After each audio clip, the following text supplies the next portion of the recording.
Can I borrow your underpants for 10 minutes?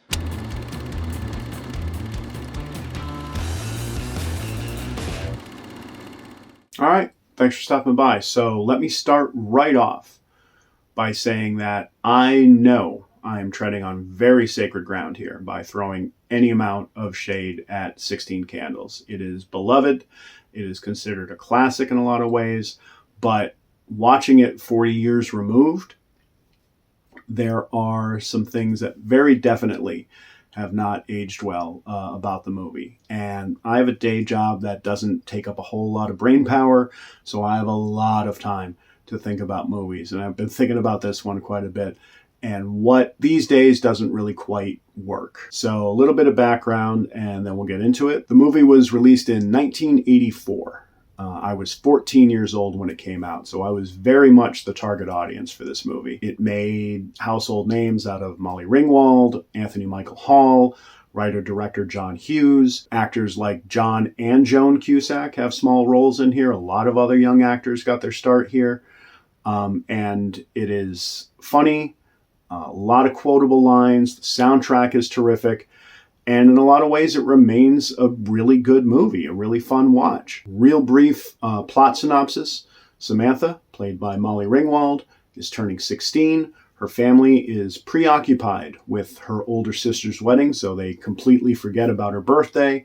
She has a big crush on Jake Ryan, the senior heartthrob hunk, and he is getting tired of his current relationship and notices Samantha checking him out. So he's very intrigued by that.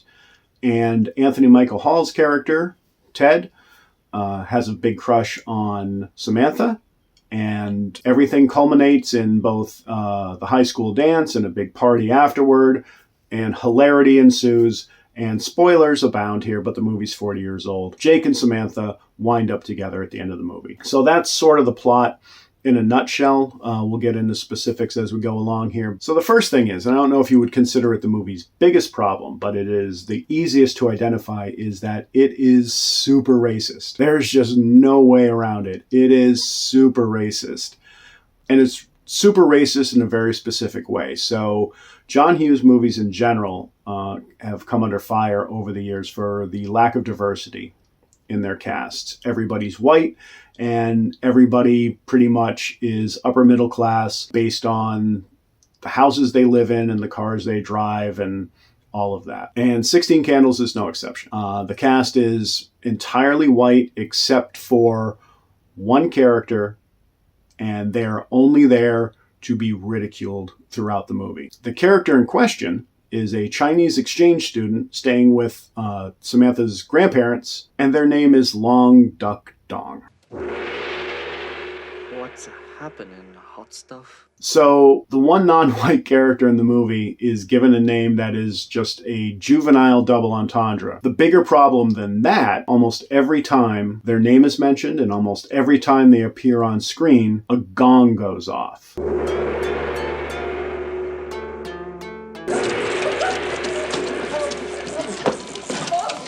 And it's a gong sound that doesn't exist in the world of the movie, right? So that is just for the audience's benefit. The audience is just being clubbed over the head with the fact that this kid is not from around here, that he is an outsider, that he is Asian, that he is Chinese. So in case it wasn't already clear, let the movie remind you again and again and again. On top of all of that, he's really just there to be mocked and really not even necessary to the plot. Now, people will argue that, it's his misunderstanding of married and marriage, the words married and marriage at the end of the movie, that sort of set up Jake's confusion.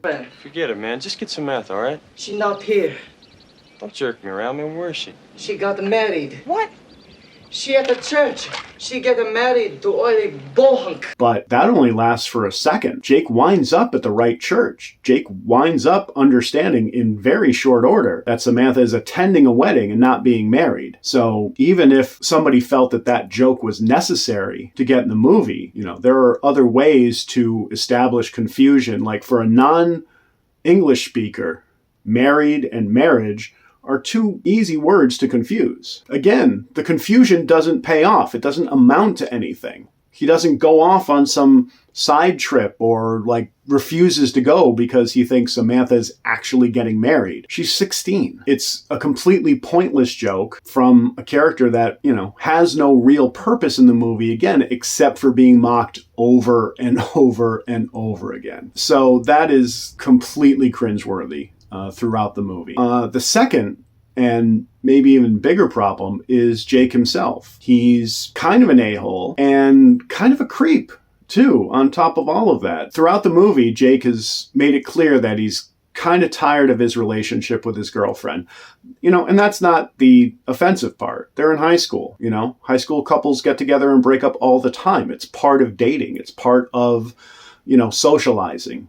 It's a natural experience. So that's not the problem. The problem is that he's dismissive and downright cruel at times to his soon-to-be ex-girlfriend. That wouldn't be such a problem, except he's like the one we're supposed to be rooting for. He's the one that we're supposed to want Samantha to get together with. And he's just beyond an ass. He's just terrible. Perfect example from the movie is when they're all at a party at Jake's house and his girlfriend, leaves the room and gets her hair caught in the door after Jake closes it behind her, trapping her there. He never opens the door to check on her, doesn't open the door when people are knocking on it. She's stuck there long enough that her friends resort to cutting off a chunk of her hair just to release her from that predicament. And what's he doing inside the room all this time? He's just cold calling Samantha's house trying to get her on the phone. So, yeah, that's pretty awful, but it gets worse from there, and we'll get to that. The other problem is our other hero, Ted, Anthony Michael Hall's character. And yeah, he's there, as a buffoon. He's there as a clown. All of that is understood. But he's even creepier. He's got this crush on Samantha, just will not leave her alone. That's played up for comic effect, and that's fine. Just does some genuinely awful things throughout the movie. There's a scene early on where they're in the auto shop, and they're in, the front seat of a car under construction when no one else is there, gropes her in the car, and that actually foreshadows something at the end of the movie, and then has made a bet with his friends that he would have sex with her, convinces her to give him her underpants to prove to them that this happened, and then winds up hanging on to them throughout the movie. Oh, almost forgot, displays those underpants not just to the two friends with whom he made the bet, but to a bathroom full of young men. So he is completely embarrassing and humiliating her behind her back. That's not cool at all. It's gross. Again, it's one of those things that you would totally overlook in the mid-'80s. Did not age well now that it is 2024. So those are two things. Then we get back to Jake. Now remember, he's not just an a-hole, he's a big effing creep. And that is no more evidence than after the party, his soon-to-be ex-girlfriend is completely inebriated, and he can't even be bothered to do the right thing and get her home safely or give her a safe place to sleep. He can't even have her around, all right? He doesn't even want her anywhere near him. So what does he do? He enlists Ted to take her home or have a good time or whatever else he wants to do with her. How he sets this up is he trades his drunk girlfriend to a relative stranger in exchange for a pair of underpants that belong to a 16-year-old girl. Is it really hers? Make a deal with you. Let me keep these.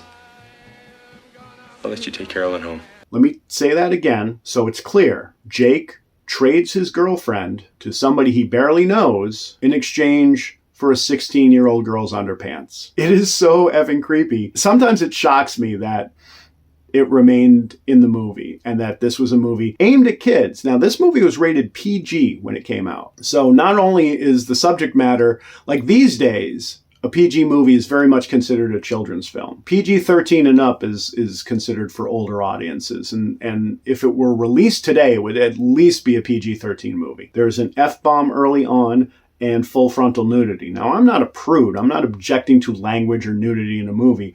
I am just shocked that it got a PG rating with all of that in mind. So, again, trading an unconscious woman for a pair of child's underpants is really disturbing when you stop and think about it.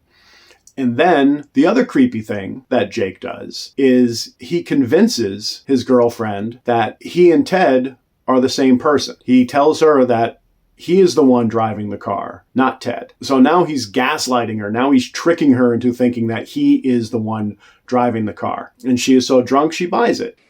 That's me. Who are you? I'm him. Totally gonna have fun. Thanks. And he thinks this is hilarious and perfectly okay and sends Ted off on his way with her. And Ted takes full advantage of the situation. Look, we're not going any further until you stop these childish antics, Carolyn. Don't be such a poop.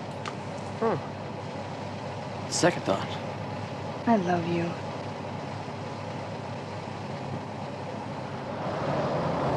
This is getting good. He's driving around with this completely drunk woman. She has no clue what's going on.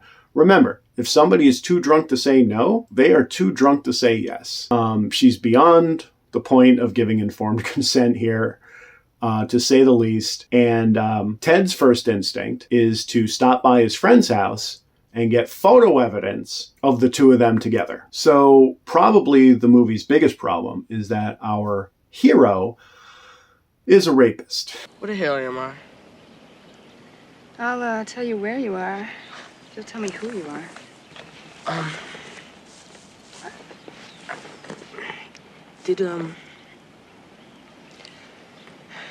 Did we, Yeah. I'm pretty sure. do you know if, did I enjoy it? I mean, nuts, of course I enjoyed it. I mean, what I meant was, did you? You know, I have this weird feeling I did. That's the big payoff at the end of the movie. They wind up having, sex in the car at some point, and they wake up the next morning, acknowledge they had sex, and again, she was, completely passed out drunk, completely out of her skull. He went ahead and took advantage of her anyways. And after all of this is acknowledged, she says, oh yeah, I think I kind of liked it. Ugh. It's just awful. Don't get me wrong, 16 Candles is not the only 80s movie that did something like this. Probably the most notorious example is Revenge of the Nerds, where, again, our hero tricks another woman into having sex with him under false pretenses. That's assault. Cheech and Chong's Nice Dreams. Cheech has, again, another unconscious woman in a vehicle and breaks the fourth wall to pull the audience what he should do. And regardless of, what the audience answers with, if they answer with anything at all, he just decides to go ahead and take advantage of the situation. It happened all the time in 80s movies. Oddly enough, probably the movie that started the whole, big gross out sex comedy phenomenon of the late 70s and 80s was Animal House. That was released in 1979, I believe. And in the middle of that movie, you have a character who has an unconscious woman in front of him, has this internal dialogue that's, between an angel on one shoulder and a devil on the other, and ultimately does the right thing, puts her clothes on and brings her home. I don't know if filmmakers in the 80s decided they would have done something different and put that sort of thing in their own movies, but it didn't always happen that way, but it happened a lot in the 80s. It's not the only movie to have done it, but that's the movie we're talking about here. So yeah, our hero, who we've been, rooting for all along, just committed complete and utter sexual assault in a vehicle, apparently in public, and no consequences, no repercussions, and was informed by the person he took advantage of that they enjoyed it. Samantha and Jake wind up together at the end of the movie. And we're supposed to be really happy about that. We're supposed to think that's like super romantic. But what happens when he grows tired of her? There's nothing to say that he just won't cast her aside, in some callous manner, or like fob her off on somebody else because he can't be bothered to do the right thing or tolerate her company or anything like that. It's just weird and it's creepy. And again, I'm not saying that makes it a bad movie or an unwatchable movie or anything like that. I just have a lot of time to think about this stuff. And it's one of those things that I thought of and I was like, yeah, there are quite a few things about this movie that have not aged well. You know, it's still very funny in parts. Like I said, it is beloved. It is considered a classic. You know, well worth watching, if nothing else, just for an 80s relic, keeping in mind that there's just an awful lot of inappropriate behavior and creepy things going on and racist things going on in a movie that was ostensibly aimed at children and a target audience of, teens. So yeah, so that's some things that I feel really haven't aged well with 16 Candles. If you haven't seen it, it's probably worth seeking out just as an example of an old 80s comedy. Warts and all, so to speak. If you have seen it and enjoy it, continue to enjoy it. I'm not suggesting otherwise. Again, these are just things that, having seen it recently and having had some time to think about it, there are definitely some things that don't work anymore with 40 years removed from the movie's original release. But happy and very curious to hear anybody else's thoughts. But thank you for stopping by. If you like what we're doing here, like and subscribe. And otherwise, we will see you soon. Take care.